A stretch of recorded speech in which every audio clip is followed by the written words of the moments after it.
ओम परमात्मने नमः।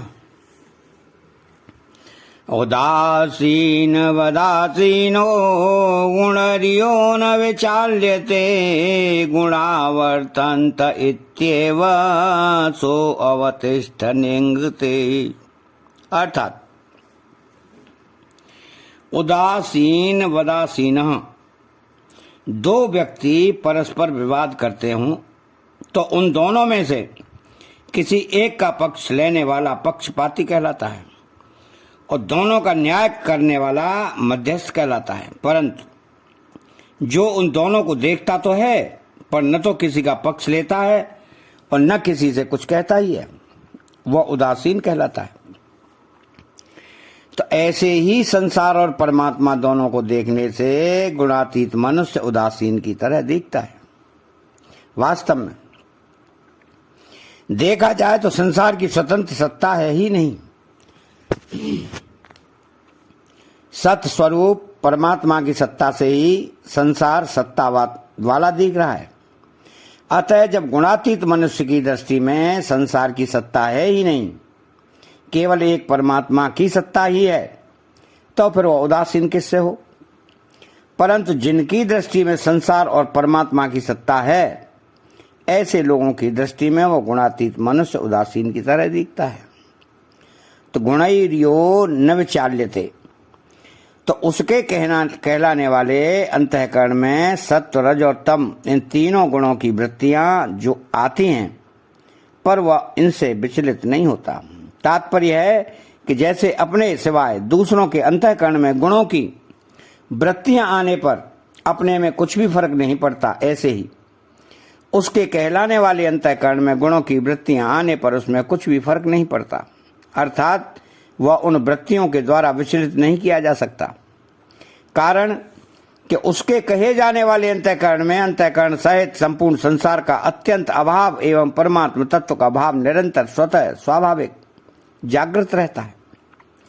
तो गुणावर्तन्त इत्येव यो अवतिष्ठति, गुण ही गुणों में बरत रहे हैं, अर्थात गुणों में ही संपूर्ण क्रियाएं हो रही हैं, ऐसा समझकर वह अपने स्वरूप में निर्विकार रूप से स्थित रहता है। न इंगते, पहले गुणावर्तन्त इत्येव पदों से उसका गुणों के साथ संबंध का निषेध किया। अब न इंगते पदों से उसमें क्रियाओं का अभाव बताते हैं। तो तात्पर्य है कि गुणातीत पुरुष खुद कुछ भी चेष्टा नहीं करता, कारण कि अविनाशी शुद्ध स्वरूप में कभी कोई क्रिया होती ही नहीं। तो इन दो श्लोकों में भगवान ने गुणातीत महापुरुष की तटस्थता निर्लिप्तता का वर्णन किया है। न विचाल्यते, अवतिष्ठति और डेंगते, इन तीनों पद वास्तव में एक ही अर्थ रखते हैं। फिर भी ये तीनों पद देने का तात्पर्य है कि गुणातीत महापुरुष स्वतः स्वाभाविक अचल स्थिरता में रहता है। वह न तो स्वयं विचलित होता है, न किसी से विचलित किया जा सकता है। करना, होना और है,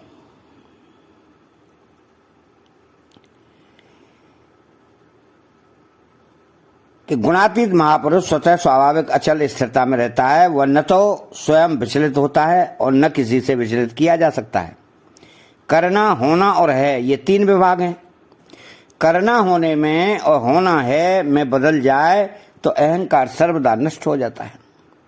तो जिसके अंतःकरण में क्रिया और पदार्थ का महत्व है, ऐसा साधक संसारी पुरुष मानता है कि मैं क्रिया कर रहा हूं। तो अहंकार विमूढ़ आत्मा कर्ता मित मन्यते, जो कर्ता बनता है उसको भोक्ता बनना ही पड़ता है। जिसमें विवेक की प्रधानता है, ऐसा साधक अनुभव करता है कि क्रिया हो रही है। गुणा गुणे तु वर्तन्ते, अर्थात मैं कुछ भी नहीं करता हूं, नैव किंचित करोमि मीते। परंतु जिसको तत्व ज्ञान हो गया है, ऐसा सिद्ध महापुरुष केवल सत्ता तथा ज्ञप्ति मात्र है का ही अनुभव करता है। यो अवतिष्ठति नैंगते, वह चिन्मय सत्ता संपूर्ण क्रियाओं में ज्यों की त्यों परिपूर्ण है, क्रियाओं का तो अंत हो जाता है, पर चिन्मय सत्ता ज्यों की तो रहती है। महापुरुष की दृष्टि क्रियाओं पर न रहकर स्वतः एकमात्र चिन्मय सत्ता है, उसी पर रहती है। तो 21वें श्लोक में अर्जुन ने दूसरे प्रश्न के रूप में गुणातीत मनुष्य के आचरण पूछे थे, उसका उत्तर आगे के अब 2 श्लोकों में देते हैं। तो सम दुख सुख स्वस्थ समलोष्टास्म कांचन तुल्य प्रिया प्रियो धीरस्तुल्य निंदात्म संस्कृति मानापमान योस्तुल्य स्तुल्यो मित्रारे पक्षयो तो सर्वारंभ परित्यागी गुणातीत से उच्यते। धीर सम दुख सुख नित्य अनित्य सार असार आदि के तत्व को जानकर स्वतः सिद्ध स्वरूप में स्थित होने से गुणातीत मनुष्य धैर्यवान कहलाता है। पूर्व कर्मों के अनुसार आने वाली अनुकूल प्रतिकूल परिस्थिति का नाम सुख दुख है, अर्थात प्रारब्ध के अनुसार शरीर इंद्रियों आदि के अनुकूल परिस्थितियों को सुख कहते हैं और शरीर इंद्रियों आदि की प्रतिकूल परिस्थितियों को दुख कहते हैं। तो गुणातीत मनुष्य इन दोनों में सम रहता है। तात्पर्य है कि सुख दुख रूप बाह्य परिस्थितियां उसके कहे जाने वाले अंतःकरण में विकार पैदा नहीं कर सकती, उसको सुखी दुखी नहीं कर सकती। स्वस्थ स्वरूप में सुख दुख है ही नहीं, स्वरूप से तो सुख दुख प्रकाशित होते हैं। अतः गुणातीत मनुष्य आने जाने वाले सुख दुख का भोक्ता नहीं बनता, प्रत्युत अपने नित्य निरंतर रहने वाले स्वरूप में स्थित रहता है। तो समलोष्टास्म कांचन उसका मिट्टी के ढेले पत्थर और स्वर्ण में न तो आकर्षण राग होता है और न विकर्षण द्वेष होता है, परंतु व्यवहार में वह ढेले को ढेले की जगह रखता है और पत्थर को पत्थर की जगह रखता है और स्वर्ण को स्वर्ण की जगह रखता है। तात्पर्य है कि यद्यपि उनकी प्राप्ति अप्राप्ति में उसको हर्ष शोक नहीं होते, वह सम रहता है, तथापि उनसे व्यवहार तो यथायोग्य ही करता है। ढेले पत्थर स्वर्ण का ज्ञान न होना समता नहीं कहलाती। समता वही है कि वह तीनों का ज्ञान होते हुए भी उनमें राग द्वेष न हो। ज्ञान कभी दोषी नहीं होता, विकार ही दोषी होते हैं। तो तुल्य प्रिया प्रिय क्रियमाण कर्मों की सिद्धि असिद्धि में अर्थात उनके तात्कालिक फल की प्राप्ति अप्राप्ति में भी वह सम रहता है।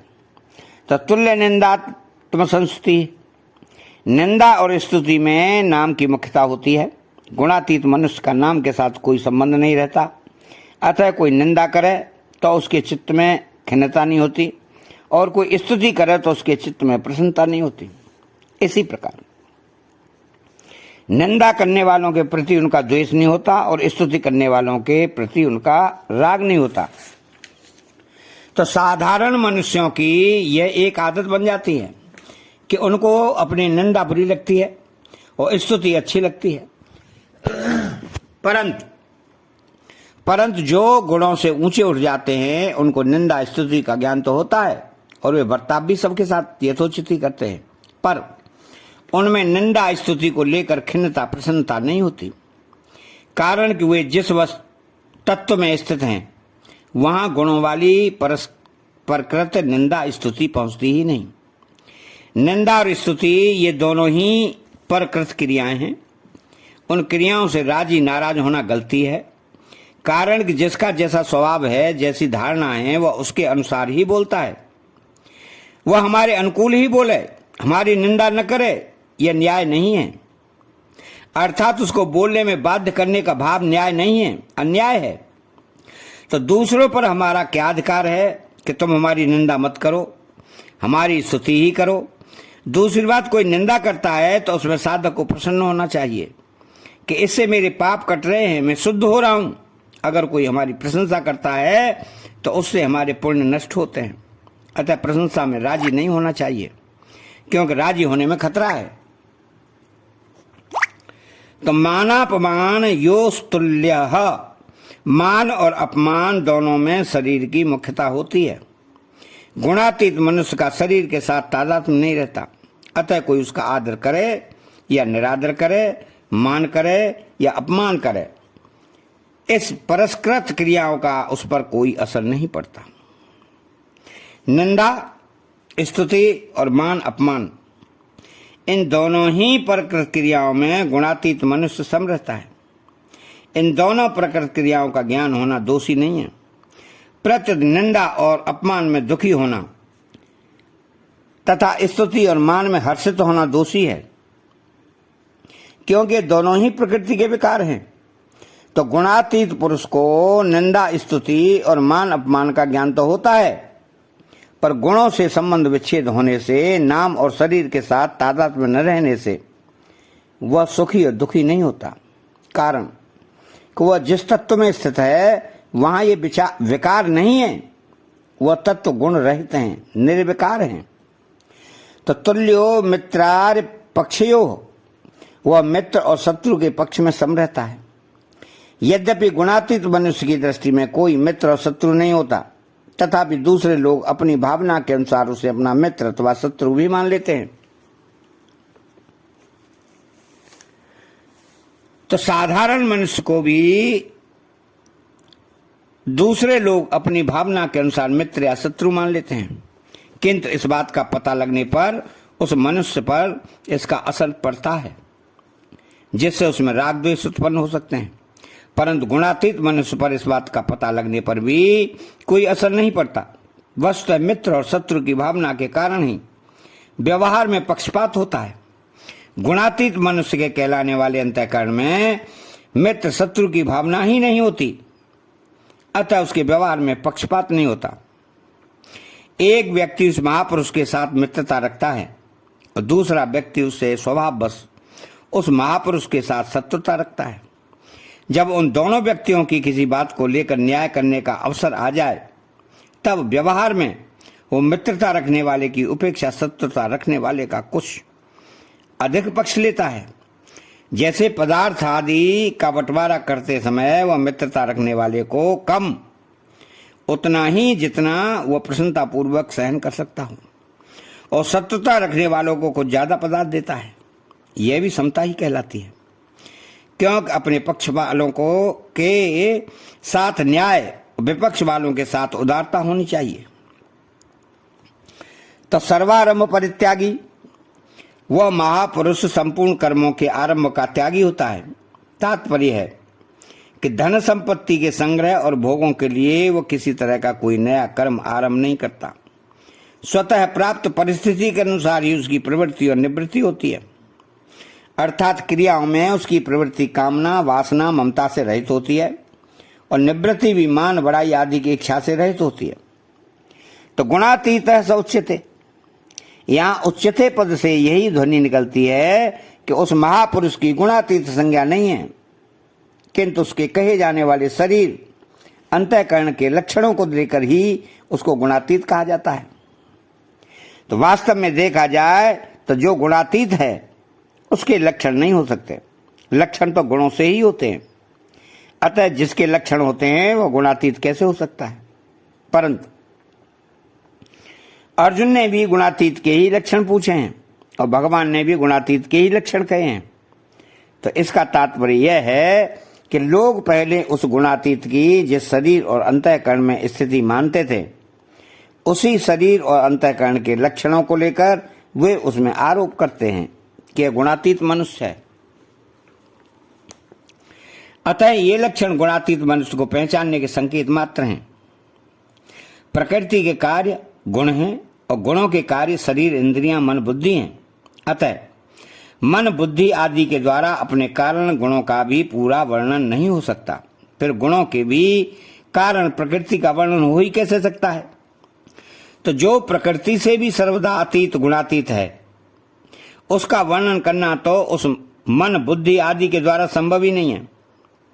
वास्तव में गुणातीत के ये लक्षण स्वरूप में तो होते ही नहीं, किंतु अंतःकरण में मानी हुई अहंता, ममता के नष्ट हो जाने पर उसके कहे जाने वाले अंतःकरण के माध्यम से ही ये लक्षण गुणातीत के लक्षण कहे जाते हैं।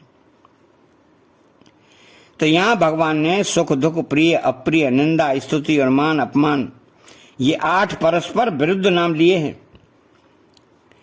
जिसमें साधारण आदमियों की तो विषमता हो ही जाती है, साधकों की भी कभी कभी विषमता हो जाती है। ऐसे इन 8 कठिन स्थलों में जिसकी समता हो जाती है उसके लिए अन्य सभी अवस्थाओं में समता रखना सुगम हो जाता है। अतः यहाँ इन्हीं 8 कठिन स्थलों का नाम लेकर भगवान यह बताते हैं कि गुणातीत महापुरुष की इन 8 स्थलों में स्वतः स्वाभाविक समता होती है। तो गुणातीत मनुष्य की जो स्वतः सिद्ध निर्विकारता है, उसकी जो स्वाभाविक स्थिति है, उसमें अनुकूल प्रतिकूल परिस्थितियों के आने जाने का कुछ भी फर्क नहीं पड़ता। उसकी निर्विकारता समता ज्यों की त्यों अटल रहती है, उसकी शांति कभी भंग नहीं होती। तो भगवान ने गुणातीत महापुरुष की समता का वर्णन किया है। तो राग द्वेष आदि विकार न जड़ में रहते हैं, न चेतन में रहते हैं और न ही अंतःकरण के धर्म हैं, प्रत्युत ये देहाभिमान में रहते हैं। देहाभिमान भी वास्तव में है नहीं, प्रत्युत अविवेक अविचार पूर्वक माना हुआ है।